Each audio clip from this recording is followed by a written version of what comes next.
नमस्कार, मैं हूं आरती गौतम वीएनएम टीवी किड्स से। हैप्पी संडे मॉर्निंग हमारे सब बच्चों को। ठंडियां शुरू हो गई हैं। आई एम श्योर आपकी मम्मा ने, दादी ने, सबने ठंडी की जो घरेलू रेसिपीज है वो बनानी शुरू कर दी होंगी और आपको देनी भी स्टार्ट कर दी होंगी, right? And this is the best time जब आप मिठाई खाओगे तो भी कोई टोकता नहीं है ना? Because it is very healthy during this time.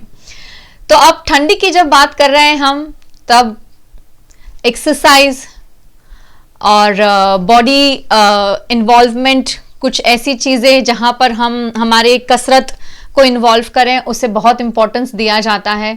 दादा दादी के ज़माने में भी वो लोग तो हालांकि हमेशा यही कहते थे कि एक्सरसाइज करना, शारीरिक कुछ ना कुछ एक्टिविटीज़ करना आप लोगों के लिए बहुत इम्पॉर्टेंट है। लेकिन आजकल हम बहुत ज़्यादा वर्चुअल वर्ल्ड में बिज़ी हो गए हैं, इसलिए बच्चों को इतना समय भी नहीं मिलता है अपने लिए कुछ फिज़िकल एक्टिविटीज़ करने का, और थोड़ा सेफ भी नहीं है घर से बाहर जाना। सो आई एम श्योर आप लोग घर पर अपने आप को ज़रूर कुछ ना कुछ एक्टिविटीज़ से एंगेज करते होंगे। आज हम इसी टॉपिक को लेकर आपके सामने आए हैं कि घर के अंदर रहकर आप किस तरह अपने आप को फिजिकल एक्टिविटीज़ में इन्वॉल्व कर सकते हैं, और जिसका बेस्ट एग्जाम्पल है योगा।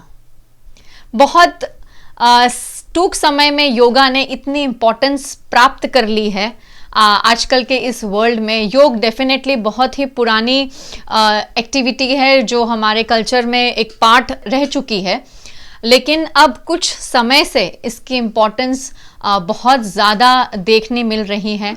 और बच्चों को भी आप अगर देखें तो आजकल काफ़ी बच्चे भी योग जो एक सेगमेंट है उसमें काफ़ी इंटरेस्ट दिखाते हैं।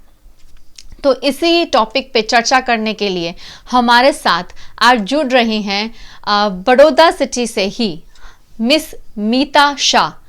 मीता जो हैं ये योग और फिटनेस कंसल्टेंट हैं। इनका खुद का योग स्टूडियो है, योग विद मीता के नाम से है, और ये 10 साल से इस फील्ड में काम कर रही हैं। मीता ने बेसिक योग एजुकेशन स्टार्ट की थी योग निकेतन वडोदरा से, और उसकी फर्दर स्टडीज़ के लिए ये ऋषिकेश, मैसूर और अहमदाबाद भी गए हैं। 10 साल का एक्सपीरियंस है इन्हें। 10 साल बहुत बड़े पीरियड बयां करता है। और योग के इस क्षेत्र में मीता काफ़ी सारी कॉरपोरेट सेगमेंट्स के साथ भी जुड़ी हुई हैं एज फिटनेस गाइड के रूप में। ये काफ़ी सारी वडोदरा की बहुत ही मानी हुई इवेंट्स जिसे हम सब पहचानते हैं, जैसे कि मैराथन है, उनमें भी काफ़ी हद तक ये as a fitness guide associated रही हैं। और ये रेडियो सिटी के एक प्रोग्राम जहाँ पे वेट मैनेजमेंट प्रोजेक्ट की बात होती है उसके साथ भी मीता एसोसिएटेड रही हैं। तो आज हम मीता से जुड़ेंगे वर्चुअली वीएनएम टीवी किड्स के स्टूडियो में। सो मीता, आपका वीएनएम टीवी में बहुत बहुत स्वागत है। नमस्ते आरती, थैंक यू सो मच मुझे बुलाने के लिए। थैंक यू सो मच मीता। आपको काफ़ी साल से वैसे मैं जानती हूँ पर्सनली, और मीता एक परफेक्ट एग्जाम्पल है। जो बोलते हैं कि हम मीता खुद अपने एक्चुअली बोलते हैं सबको कि फैट टू फिट, तो ये उनका एक टाइटल रह चुका है उनके, इवन उनके सीवी में भी उन्होंने मेंशन किया हुआ है। So she is the perfect example, I think so, जो बताते हैं कि फिटनेस इम्पॉर्टेंट बहुत ज़्यादा है हमारी लाइफ में, और क्यों इम्पॉर्टेंट है। तो इसी को लेकर आज हम मीता से जुड़ेंगे। मीता, सबसे पहले आपके बारे में कुछ, वैसे तो मैंने काफ़ी सब बता दिया है दर्शकों को, और आप अपने योग के थोड़े से बैकग्राउंड के बारे में हमें क्या बताएंगे? जी आरती, मैं ये कहना चाहूंगी कि बिकॉज हमारे व्यूअर्स बच्चे हैं जी, ठीक है, तो बच्चों, मैं जब छोटी थी, जब मैं 10 साल की या 12 साल की, मैं नहीं 15-14 साल से मेरा वेट जैसे बढ़ना शुरू हुआ था, ठीक है। उस वक्त हम क्यूट चबी लगते हैं, एक्सरसाइज नहीं करते, जंक फूड खाते हैं, ठीक है। उसकी इफेक्ट धीरे धीरे जैसे मैं बड़ी होती गई दिखती गई, ठीक है। सो मेरी जर्नी फैट टू फिट जब मैं बोलती हूँ तो फैट टू फिट फ्रॉम बचपन से, इट इज नॉट दैट बड़े हुए मोटे हुए बच्चे हुए, नो, बचपन से मैं मोटी थी। सो इसलिए जब हम बच्चों से आज बात कर रहे हैं तो मैं कहना चाहूंगी कि अगर मैं मैंने रियलाइज बहुत लेट किया, बट वो लोग लकी है कि आप जैसे लोग उनको अवेयरनेस दे रहे हो कि अभी ही रियलाइज कर लो, ठीक है, कि अभी ही फिटनेस बहुत इम्पोर्टेंट है, वरना आगे जाके बहुत दिक्कत होगी। सो यही मेरी जर्नी यहीं से शुरू हुई है, realization of being obese. Obese मतलब मोटापा। एक रियलाइजेशन हुआ, फिर धीरे धीरे योग करती गई। मैं ना जिम गई हूँ, मैंने कुछ भी नहीं किया है, मैंने वो स्ट्रिक्ट डाइट भी नहीं किया है, मैंने सिर्फ हेल्दी डाइट किया है, खाया है नॉर्मली, और योग किया है। तो ये मेरी जर्नी की शुरुआत थी। फिर धीरे धीरे जैसे बोलते हैं ना कि रियलाइजेशन होने लगा, नॉलेज बढ़ते लगा, फिर मैं पढ़ने लगी। सो लोग देखते गए वो कि नहीं, इसने कुछ किया है तो उसमें हम बिलीव कर सकते हैं। वो होता है ना, जब अपने आप कुछ करते हैं तो ही लोग आप पे बिलीव करते हैं, वरना नहीं करते हैं। बिल्कुल सही। तो वैसे ही मेरी जर्नी रही है। बाकी तो आपने बताया ही है कि मैं काफी इंस्टीट्यूशंस के साथ जुड़ी हुई हूँ, मैं रोटरी क्लब के साथ जुड़ी हुई हूँ, मैं यूएसएफ उदयन शालिनी फाउंडेशन के साथ जुड़ी हुई हूँ। सो मैं ऐसे सोशल वर्क करती हूँ, बट सबसे करीब जो रहे हैं वो बच्चे रहे हैं मेरे करीब, क्योंकि इसीलिए मैं इंटरनेशनल यूथ एक्सचेंज में भी मैंने बहुत काम किया है। तो जो भी अब्रॉड से बच्चे आते हैं, I make it a point कि मैं उनको योग तो सिखा के और कुछ नहीं सिखाऊं, योग सिखाना है। तो ये मेरी जर्नी रही है। जी जी जी जी बहुत ही बढ़िया बता रहे हैं। और मीता ने सबसे इम्पोर्टेंट पॉइंट जो उन्होंने बताया और शेयर किया कि सेल्फ रियलाइजेशन बहुत इम्पोर्टेंट है। अगर आपको खुद को जब तक रियलाइज नहीं होता कि भाई आप फिटनेस के नहीं, उसके बदले फैटनेस के रोड पे जा रहे हैं, तो बहुत दिक्कत आ जाती है। तो वो जो थिन लाइन हमें डिसाइड करना पड़ता है। और जहाँ बच्चे छोटे हैं तो डेफिनेटली खाने पीने में ज़्यादा रोक टोक करते नहीं हैं। और कई बार अगर हम एज अ मदर भी किसी को बोलें कि भाई बच्चों ये नहीं खाओ, बहुत जंक फूड है, तो दादी आ जाती हैं, दादू आ जाते हैं, क्यों टोक रहे हो, छोटा है अभी, हो जाएगा। तो वो हो जाएगा, वो जो लिमिट है वो आई थिंक सेल्फ रियलाइजेशन तक ले जाती है, और वो हमें समझना बहुत ज़रूरी है। अब मीता आपसे जुड़े हैं तो योग के बारे में डेफिनेटली बहुत ही इन डेप्थ बात करने वाले हैं, लेकिन बच्चों के रिलेटेड। योग जो है मीता, वो बच्चों के लिए what do you mean by Keats yoga, अगर हम किड्स के लिए स्पेशल बात करें तो? जी, अगर हम किड्स के लिए स्पेशल बात करें तो आरती मैं यहाँ मेंशन करना चाहूंगी कि योग एक्चुअली बच्चों के लिए ही है। अगर हम योग इंट्रोड्यूस करते हैं छोटी एज से, ठीक है, तो ही योग आपकी और मेरी एज तक पहुंचता है। तो योग फॉर एडल्ट नहीं होता, योग फॉर किड्स ही होता है। अच्छा। क्योंकि योग एक जीवन शैली है। योग क्या सिखाता है कि आपको कैसे उठना है, कैसे बैठना है, कैसे खाना है, कैसी व्यायाम करनी है, कंसंट्रेशन के लिए क्या करना है, मेमोरी के लिए क्या करना है, ये सब योग सिखाता है। तो फर्स्ट स्टेप तो योगा फॉर किड्स ही है। सबसे पहले तो हमारे हर एक बच्चे से योग शुरू ही हो जाता है जब माँ गर्भ में बच्चे को धारण करती है, ठीक है, वहां से योग शुरू हो जाता है। अच्छा। कि माँ अच्छा सोचने लगती है, तो वहीं से तो मैं आई एम श्योर कि बच्चों की माँ भी सुन रही होगी मुझे, बच्चे तो सुन ही रहे होंगे। बिल्कुल। So actually yoga for kids is the starting of yoga for adult.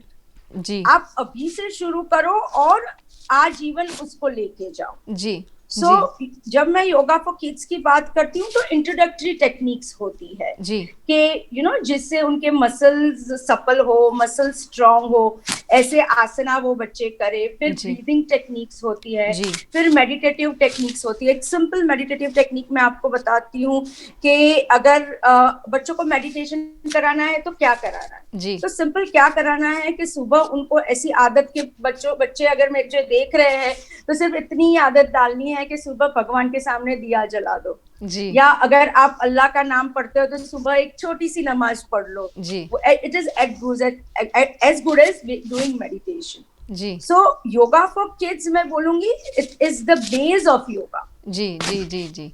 बहुत सही बता रही हैं मीता। और जिस तरह मीता आपने बताया कि योग जो है वो सही में बच्चों की उम्र से ही शुरू होना चाहिए और फिर जी धीरे धीरे जी वो हमारी जीवन की एक शैली बन जाती है।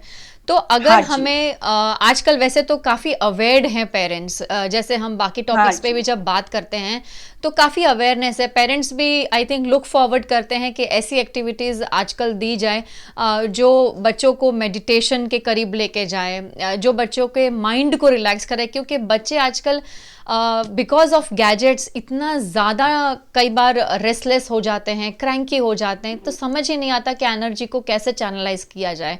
तो जी वहाँ आई थिंक जी पेरेंट्स लुक फॉरवर्ड के भी योग जैसी कुछ एक्टिविटी हो जहाँ मेरा बच्चा हाँ इंडल्ज हो। जी तो हाँ जी अगर हाँ इस तरह की एक्टिविटीज़ के लिए जब पेरेंट बाहर निकलते हैं घर से, तो डेफिनेटली वो हम्म। योग सेंटर्स पे जाते होंगे या योग जो ट्रेनर्स हैं उनके पास जाते होंगे। तो इस चीज़ की शुरुआत कैसे होती है और कहाँ से होती है? एक सिंपल टेक्निक है, अगर पेरेंट बाहर भी नहीं निकलना चाहता है, ठीक है, सो सबसे पहले बच्चों में आप छोटी छोटी आदतें डालो। कि मैंने जैसे आपको बोला कि सुबह भगवान के सामने दिया करना, या जी बच्चे को आप बोलो कि आप सिर्फ ओमकार का ऑडियो रिकॉर्डिंग लगा दो और बच्चे को बोलो कि साथ साथ वो चेंट करेगा। जी तो जैसे फिर या फिर आप बोल सकते हो बच्चे को कि तुम बैठो, शांति से बैठो और आपके बॉडी पार्ट लिखो और उस पर ध्यान दो। कि जैसे हम बोलते हैं कि watch your ankles, watch your feet, तो उससे क्या होगा, 1 पॉइंट अवेयरनेस आएगी बच्चे के दिमाग में कि एक चीज को एक तरीके से देखना, एक कंसंट्रेशन से देखना।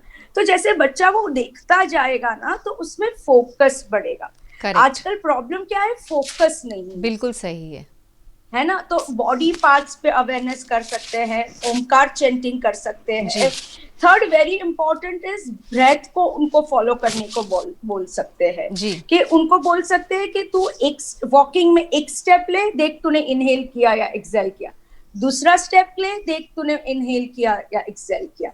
उसमें क्या होगा, जब वो वॉक कर रहे होंगे ना तो अवेयरनेस आएगी। या बिल्कुल फिर उनको बोल सकते हैं कि क्लास के दौरान देखो ब्रेथ का क्या हो रहा है बीच बीच में। सो ये धीरे धीरे उनके दिमाग में डालना पड़ेगा। करेक्ट सो वो एकदम इतने फोकस्ड हो जाएंगे। जी तो मेरे ख्याल से ठीक है, योग सेंटर्स तो हम लोग हेल्प करने के लिए बैठे ही है।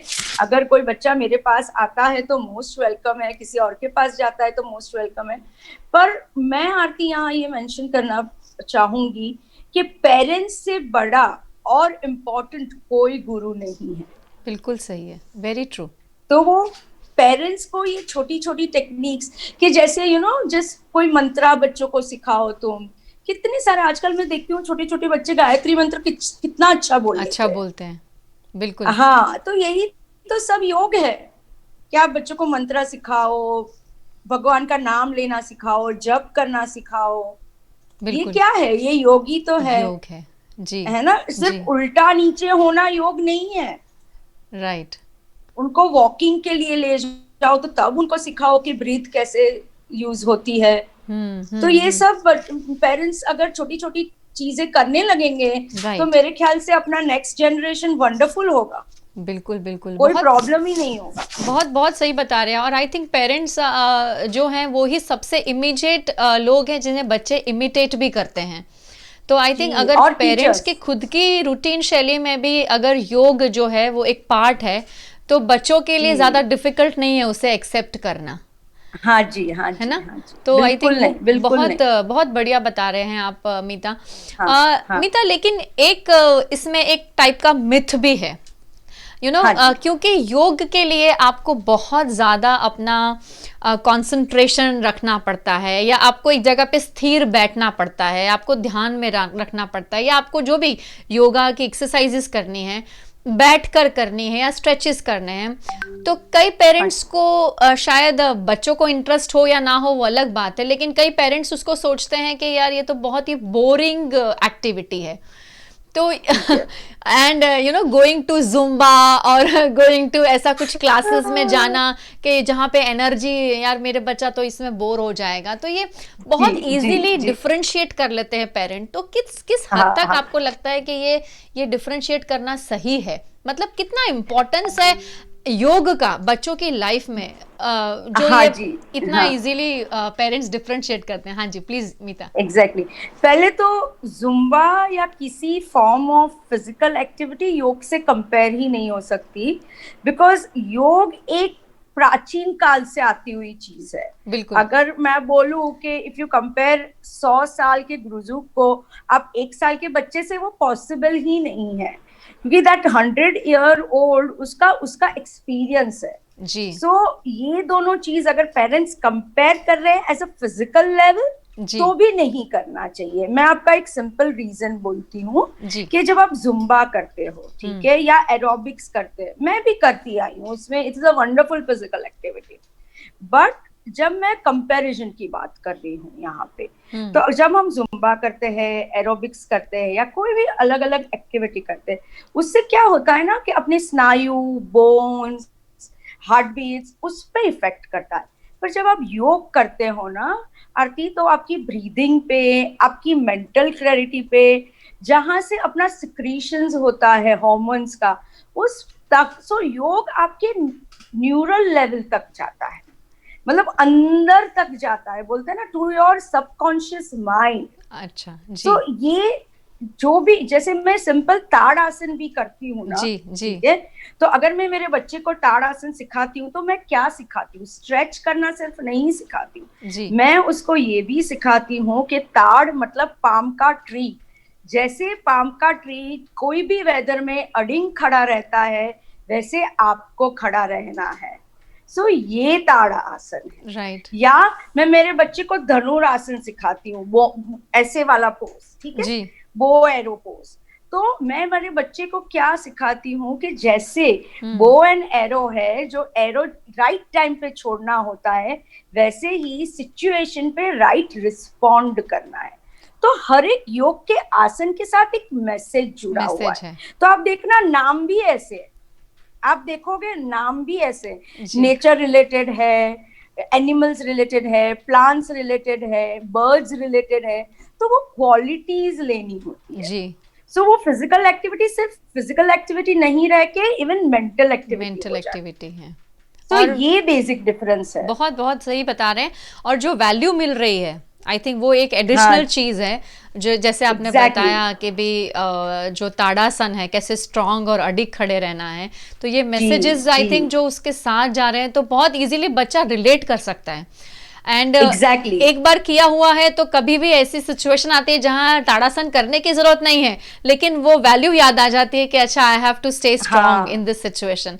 तो बहुत बढ़िया बताया मीता ने कि भाई ये जो योग जो है वो फिजिकली नहीं, वो हमारे मेंटल यानी अंदर तक, सबकॉन्शियस माइंड तक काम करता है। और बहुत ही बढ़िया जो वैल्यूज हम अपने बच्चों को वैसे भी स्टोरीज और वगैरह के माध्यम से देते हैं। आई थिंक ये भी एक तरीका है जिससे हम उन्हें एक वैल्यूज जी प्लीज के माध्यम से कोई भी आपको कुछ भी सिखाना है, आसन के माध्यम से आप आराम से सिखा सकते हैं। और डबल फायदा है, आपने वैल्यू भी सिखा दी और उनकी फिजिकल स्ट्रेंथ पे वर्क भी कर लिया। बहुत सही बता रहे हैं मीता। अब बच्चों के लिए योग होना जरूरी है, ये तो हमें पता चल गया, लेकिन क्या राइट एज है, कौन सी सही उम्र है जहां पे हमें योग इंट्रोड्यूस करना चाहिए बच्चों को? आरती ये बहुत इंपॉर्टेंट क्वेश्चन है, बिकॉज मैं आज देख रही हूँ कि 2 साल के, 3 साल के, 4 साल के, 5 साल के बच्चे उल्टे हुए पड़े हैं, पैर यहाँ जाते हैं, पैर वहां जाते हैं। मैं बच्चों को, पेरेंट्स को हाथ जोड़ के बोलना चाहती हूँ, मत करो। बच्चों के लिए जैसे सर्टन आसन है, जैसे ताड़ आसन हो गया, साइड स्ट्रेच हो गया, आप 8 साल की उम्र तक करा सकते हो, सर्टन बेसिक आसन। पर जब हम सर्टन आसन, उल्टा होना, शीर्षासन करना, वो सब वो 8 साल के बाद शुरू करना चाहिए। Right. So right as for physical activity मतलब आसना आप 6 से 8 साल के बाद शुरू करो, डिपेंड्स कि आपके बच्चे का डेवलपमेंट क्या है। इसका रीजन क्या है ना आरती, कि जब बच्चा पैदा होता है तो उसके बोन्स, उसके मसल्स बहुत ब्रिटल होते हैं जी, तो उसको डेवलप होने के लिए टाइम देना टाइम चाहिए चाहिए, पेरेंट्स को। बिल्कुल बिल्कुल। यहाँ तो मैं देख रही हूँ 3 साल के बच्चे योगा क्लास में जाते हैं, मुझे बहुत फील होता है कि क्यों, बच्चे को खेलने दो ना। बच्चे को खेलने दो, आप सिखाओ ना बच्चे को, उसको राइट, क्यों क्लास में भेज रहे हो आप?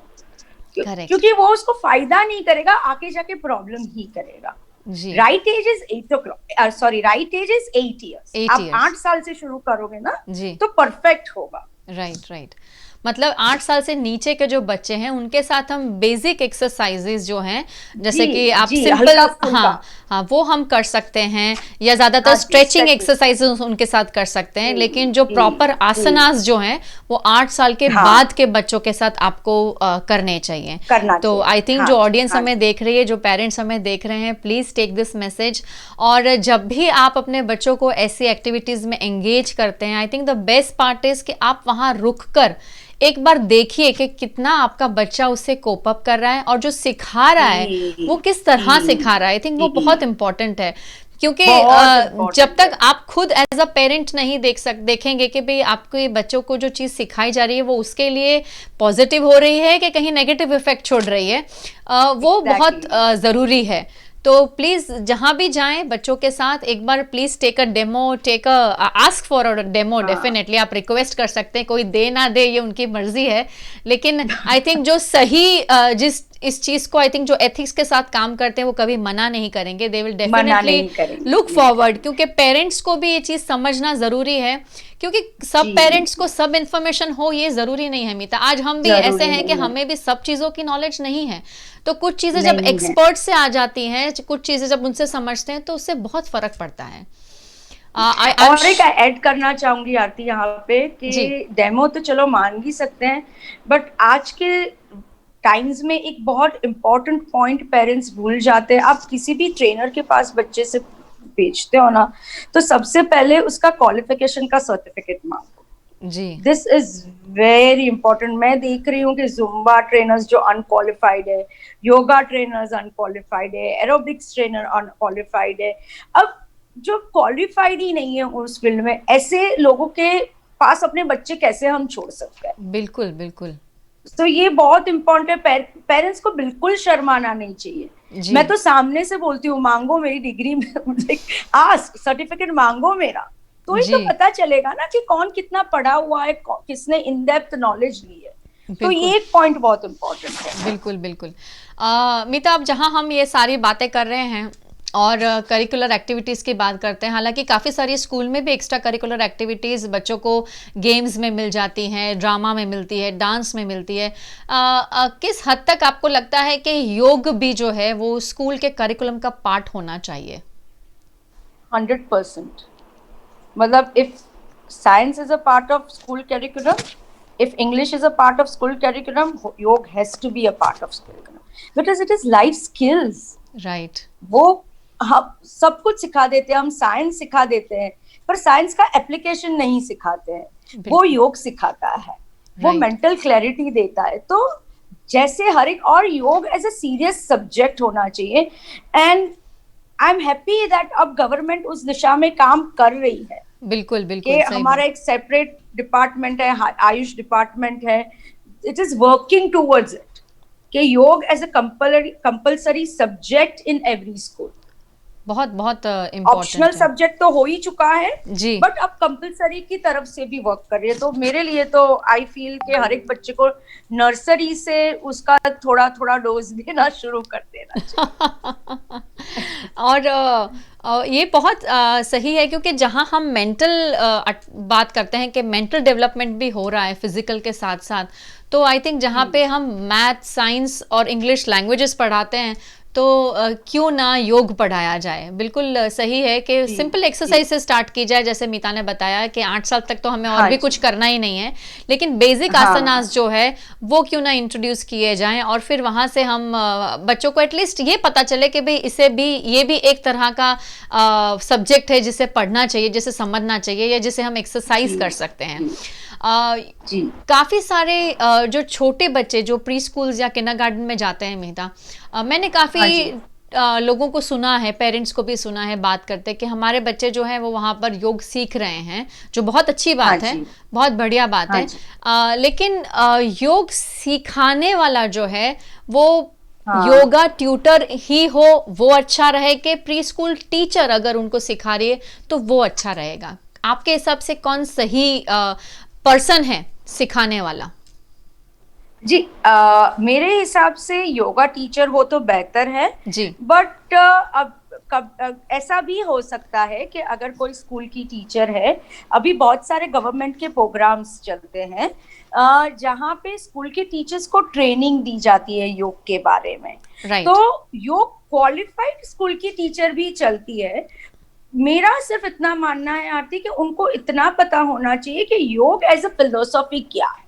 वो बच्चे को क्या सिखा रहे हैं वो टीचर को पता रहना चाहिए, ना कि उसने बुक में सर्व कर दिया, चलो आज मैं ताड़ासन सिखा देती हूँ, आज मैं वृश्चिकासन सिखा देती हूँ, या धनुरासन नौकासन सिखा देती हूँ। ऐसा नहीं, टीचर को पता रहना चाहिए कि अगर मैं नौकासन सिखा रही हूँ तो नौकासन क्या सिग्निफाई करता है। बिल्कुल सही। हाँ, तो यही जो कंक्लूड है, योग टीचर तो मस्ट है। पर अगर देखो स्कूल के पास बजट्स नहीं होते हैं, स्कूल के वेरियस प्रैक्टिकल डिफिकल्टीज होती है, तो अगर स्कूल के टीचर सिखा रहे हैं तो उनको प्लीज ओरिएंट ठीक से करें, उनको कोई भी कोर्स करवा दे कि ताकि वो जो बच्चों को सिखा रहे हैं वो उनको खुद को पता हो। बिल्कुल बिल्कुल सही बात है, खुद को पता होना चाहिए। और बिकॉज ये बच्चे छोटे हैं उम्र में, तो उनको प्रेशराइज नहीं करना चाहिए कि भाई आपने परफेक्ट नहीं किया है, आपके पैर अच्छे से खुल नहीं रहे हैं तो आप थोड़ा और स्ट्रेच कर दें। वो सब चीजें आई थिंक ये एज ग्रुप के बच्चों के साथ ट्राई नहीं करनी चाहिए, क्योंकि उनके जिस तरह से मीता ने पहले बताया कि उनके बोन्स वगैरह बहुत ही ब्रिटल होते हैं इस उम्र में, और अभी ये ग्रोइंग एज है, मसल पुल हो सकता है, बच्चों को काफ़ी सारे और डिफ़िकल्टीज हो सकती हैं अगर हम ज़बरदस्ती कुछ करवाना चाहें तो I think if and I think this is a choice ना। जैसे हम बोलते हैं कि मेरे बच्चे को मैथ पसंद नहीं है पर उसको ड्राइंग बहुत पसंद है, तो ज़रूरी नहीं कि हर किसी को योग पसंद आए, पर हाँ योग क्या है और किस तरह किया जाता है, उसके बेनिफिट्स क्या है, अगर वो भी हम हफ्ते में एक बार भी बच्चों को दिखा दें तो आई थिंक उसमें कोई हानि नहीं है, और आज नहीं तो कल बच्चा सीख ही लेगा। बिल्कुल, है ना, सीख ही लेगा। जी, मैं इतना बोलना चाहूंगी आरती के हम लोग अनलकी है। मैं खुद को अनलकी मानती हूँ बिकॉज मेरा इंट्रोडक्शन योग के साथ जब मैं 26-27 साल की थी तब हुआ, तब मुझे पता चला।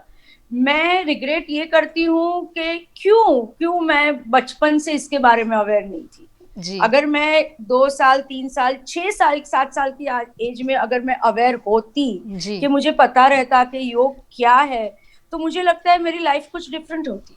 बिल्कुल बिल्कुल सही है। पेरेंट्स के लिए ये बहुत इंपॉर्टेंट मैसेज है कि जितनी जल्दी हो सके जितनी जल्दी हो सके आपके बच्चे के जीवन में आप योग को डालो, किसी भी फॉर्म में डालो। बिल्कुल। आप उनको सुबह उठ के बोलो कि ओमकार करो, आप उसको सुबह उठ के बोलो मेडिटेशन करो या वॉकिंग करो, किसी भी फॉर्म में डालो, पर अभी से डालो। वो बोलते हैं ना, बचपन के जो संस्कार होते हैं वो जीवन भर चलते हैं। बिल्कुल, बहुत सही बात है।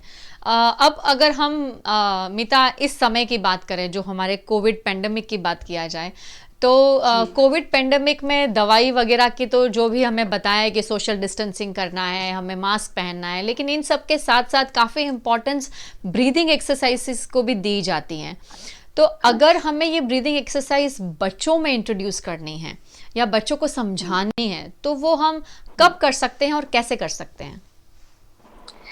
देखिए, बच्चों में ब्रीदिंग एक्सरसाइज जब मैं आपको एक फैक्ट बोलूं आरती, कि जब बच्चा पैदा होता है ना, जब माँ के पेट से बाहर आता है, वो करेक्ट ब्रीदिंग लेके ही आता है।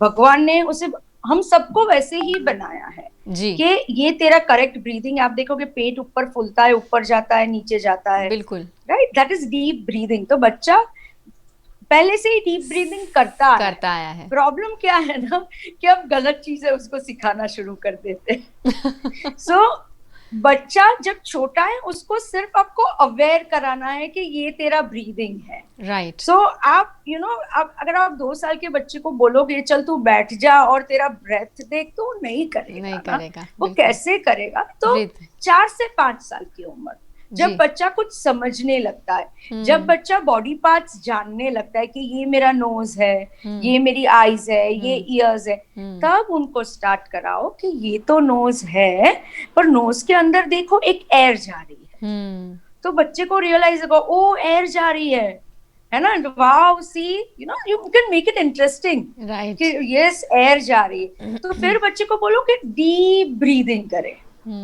जोर से ज्यादा, हाँ। सो तब आप धीरे धीरे इंट्रोडक्शन करोगे ना, फिर धीरे धीरे फिर उनको तुम जैसे 7 से 8 साल हुए, ठीक है, तो 8 साल की उम्र में फिर आप उनको लंग पार्ट्स पे लेके जाओ कि चलो ये आपका लोअर लंग है, यहाँ ब्रीथ करके देखो, ये आपका मीडियल लंग है, यहाँ ब्रीथ करके देखो, ये आपका अपर सेक्शन है, यहाँ ब्रीथ करके देखो। तो बच्चा अगर 7 से 8 साल में सेक्शनल ब्रीदिंग या डीप ब्रीदिंग सीखता है, वो उसको लाइफ टाइम काम आएगा।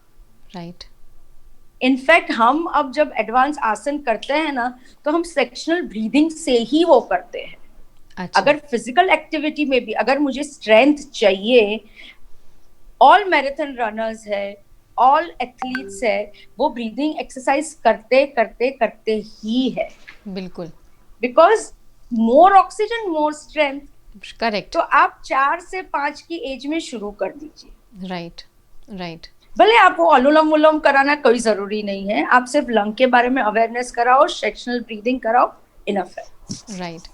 तो बहुत बढ़िया मीता ने हमें बताया कि कौन सी एज पे हम ये स्टार्ट कर सकते हैं, लेकिन अवेयरनेस आप बच्चों को दे सकते हैं जिस तरह उन्होंने बताया है, और ये सिंपल एक्सरसाइजेज आप कर सकते हैं। और बिल्कुल मीता बहुत बढ़िया बता रही है, आई थिंक। और एक छोटा एग्जांपल, क्योंकि मैं एज एन एजुकेटर रिलेट करती हूँ, तो जब बच्चे बहुत ज़्यादा भाग जाते हैं और भागने के बाद खड़े होते हैं तो हाफते हैं, तो हम बोलते हैं ना श्वास चढ़ी गई, तो ना मतलब श्वास चढ़ना is also kind of breathing आपकी बहुत ज़्यादा बढ़ गई है, क्यों आपकी सांस चढ़ रही है। हाँ, तो वो आई थिंक वहां से भी वो रिलेट कर सकते हैं, क्योंकि ये सब छोटी छोटी एक्टिविटीज है जो आप छोटे बच्चों के साथ उसको इंटरेस्टिंग, जैसे मीता बता रही हैं, बनाकर आप उनके साथ ये चीज़ें अवेयर कर सकते हैं। आई एम श्योर जो पेरेंट्स हैं उनके लिए भी ये टिप्स बहुत यूजफुल है, और जो एजुकेटर्स या जो पेरेंट जो टीचर्स भी हैं उनके लिए भी ये बहुत ही बेनिफिशियल रहेंगी टिप्स जो मीता ने हमारे साथ आज शेयर की हैं।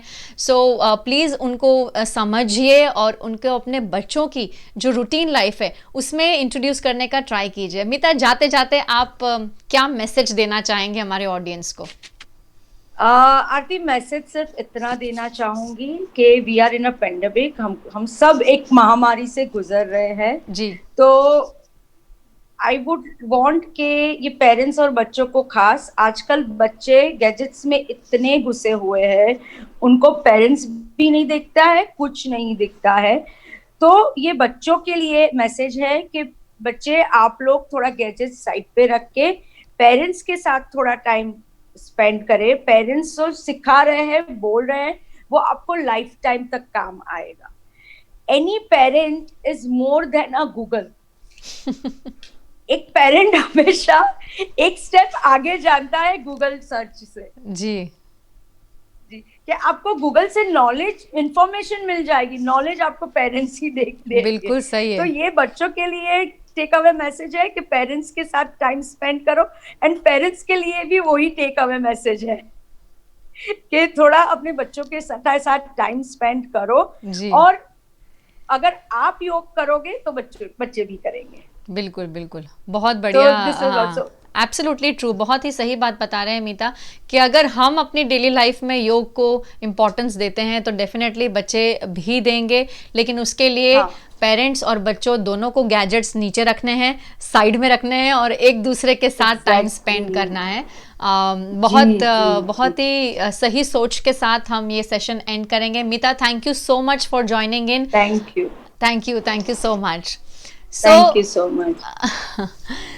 So, देखा आपने मीता शाह हमारे साथ जो आज जुड़े हैं एज अ योग कंसल्टेंट और फिटनेस गुरु हैं। ये बहुत ही बढ़िया काम कर रहे हैं बच्चों के साथ और बड़ों के साथ, और जिस तरह मीता ने हम सबको डेली रूटीन में किस तरह योग को हम अपनी लाइफ में इम्पॉर्टेंट पार्ट दे सकते हैं, वैसी काफ़ी सारी टिप्स उन्होंने शेयर की हैं जो आप अपने बच्चों के साथ भी कर सकते हैं।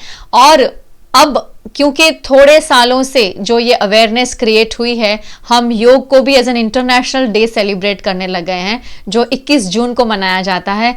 तो लेट्स नॉट सेलिब्रेट योग only on 21 June, right? Let's celebrate it every day, क्योंकि जिस तरह मीता ने हमसे बताया कि योग जो है वो सिर्फ एक शारीरिक एक्टिविटी नहीं है, वो हमारे मानसिक जो हमारी स्किल्स हैं या हमारी जो मेंटल एबिलिटी है उसको भी काफ़ी शार्पन करता है, और हमारे सबकॉन्शियस माइंड तक वो अपना जो प्रभाव है वो छोड़ के जाता है। तो जाते जाते आप सबके लिए बस एक ही बात कि स्वस्थ रहिए और घर पर सेफ रहिए, और योग को अपनी लाइफ का एक पार्ट बनाइए। तो अगले रविवार आपसे फिर मुलाकात होगी, और आई एम श्योर हमारे VNM TV kids anchor Hunt के लिए आप अपने वीडियोस भेज रहे हैं, और अगर नहीं भेज रहे हैं तो प्लीज़ पहले के वीडियोस चेक कीजिए डिटेल्स के लिए, और अपना वीडियो VNM TV किड्स का जो नंबर है उस पर भेज दीजिए। VNM TV किड्स के चैनल को सब्सक्राइब कीजिए, उसे लाइक कीजिए, और प्लीज़ शेयर कीजिए, ताकि इसी तरह जिस तरह आज या हमेशा हम आपके साथ कुछ ना कुछ इंटरेस्टिंग टॉपिक के साथ चर्चा करते आते हैं, बाकी सारे पेरेंट्स को भी ये चीज़ फ़ायदेमंद हो, और उन्हें भी ये इंटरेस्टिंग टॉपिक्स जो है उनके घर बैठे हुए वो ये सब डिटेल्स उन तक पहुंच सके। अगले रविवार तक के लिए नमस्कार।